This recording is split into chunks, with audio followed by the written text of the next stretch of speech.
guys, welcome back to the channel. jdevinci here with another sneaker unboxing.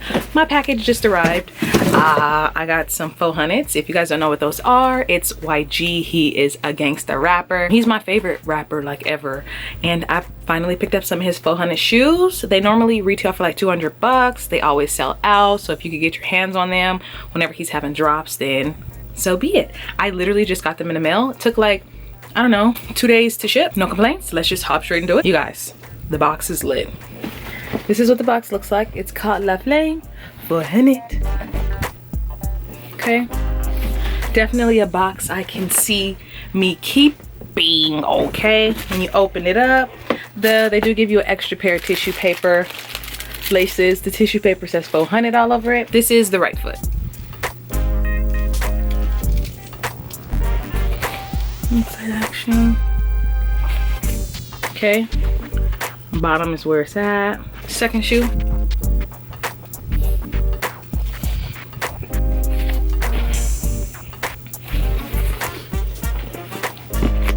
So it says 4HUNNID.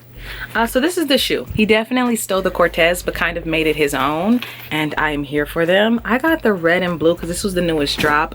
They are lit. They are nice. I'm really digging the bottom. It's like, do I actually want to wear them?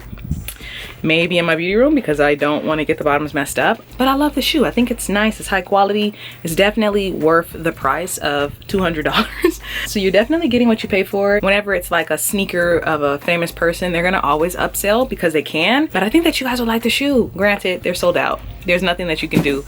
The fact that they're sold out. The description of the shoes is hilarious. I'm gonna drop the description on the screen so you guys can read it, because he's a fool.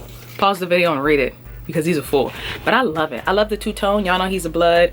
And then, you know, nip. This is the nip blue. I think that that's a cool little collaboration. I don't know if they intentionally did that, but I'm here for them. Everything is nice and high quality. When I look for a good high quality shoe, y'all know I look for the adhesive. I'm looking for the material, and I'm looking for stitching. Everything looks good. Everything looks good. The bottoms are hidden. Bottoms are doing what it's supposed to do. What I need to do is try them on to make sure I can fit them. They fit perfectly, but I love them. I love everything about the shoe. I think that they're super cool. I think that the red laces in it will low-key be cute, like a vibe. So I'm gonna try them on real quick because I haven't, and then I'll let you guys know my final thoughts. So I get a men's 8. That's my normal size. I love them. YG, if you have any more, send them all to me because I need these in my little arsenal of shoes. They're very lit. I'm still just so flabbergasted at the bottom. I think that the bottom is the winner. It's the details. Nothing else to say. They're very comfortable. I do have a few pairs of Cortezes here, so I think that you guys need these. Bye. If another motherfucking bitch try me, they gon' have to find me. They gon' be on an IV. I'ma have them on the run like jdevinci.